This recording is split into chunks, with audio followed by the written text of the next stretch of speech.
Right, so I'm sure a lot of you heard that, I think it was the day after, 2 days after the election, Husky laid off like 200 or 300 people.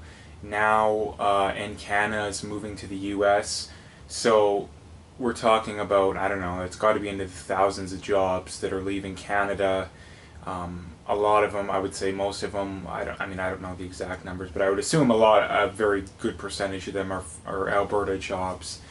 And this is the new reality in Canada and in Alberta. That's like, basically the take home message from this kind of stuff being is that as Albertans, and as, if you're from Saskatchewan, probably to a lesser degree, but especially Albertans, is how much more of this can we take before we decide, screw this, we don't want to be a part of Canada anymore, because Canada needs us more than we need them. If you talk to someone specifically from Alberta why they wouldn't want to leave Canada, they tend to not really be able to come up with anything coherent. It's a lot of mumble jumble. It's a lot of, even if they do come up with something, it's something that easily could be made up for. Like, how are we going to do healthcare? Some crap like that. In that, number one, the way for example, healthcare, the way we do it right now is unsustainable anyway. So coming up with a new way of doing it's we're either going to do it now and be able to do it, be able to phase it in, or it's going to hit us really fast and the whole system's going to collapse. So basically, if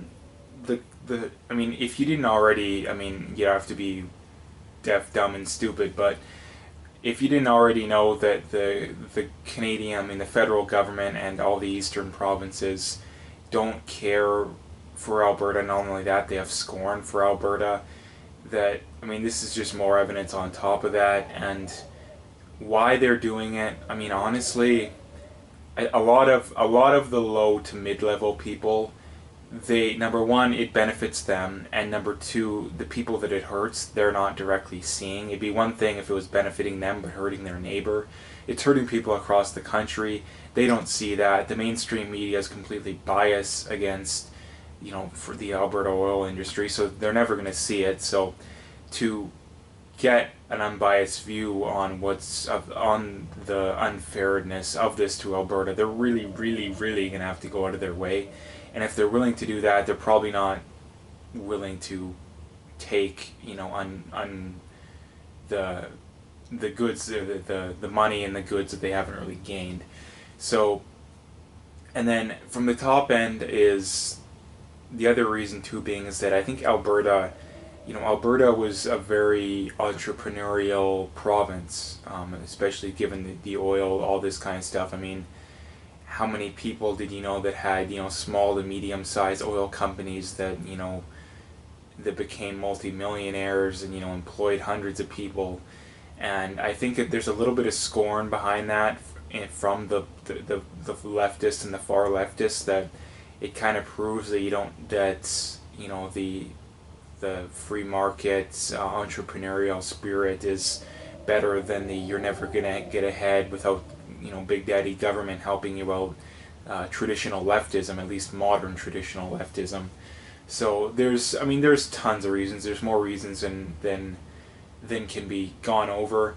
But the main reason why the left and Eastern Canada is okay doing this is that, the main reason is it benefits them and it hurts the enemy, basically, because Alberta is overwhelmingly conservative and Eastern Canada is overwhelmingly liberal, and the biggest thing that we get wrong as people in the center, especially too, and conservatives, is they really underestimate the amount that the other side is willing to go to get their way. They really underestimate that. I would say drastically underestimate that. And I think that's the main reason why, looking back over the last century or so, communism was far, far, far more, worse, as in terms of how many people were killed, the scale that it happened, the places that it happened, compared to your more, fascist kind. Even though fascism isn't really far right and communism is kind of far left. Fascism has a lot of aspects the left or the communists would agree with. There's not actually that much of a difference, but let's just assume that it is right-wing. I mean, it is right-wing in some ways, but it's not far-right like a lot of people would have you think.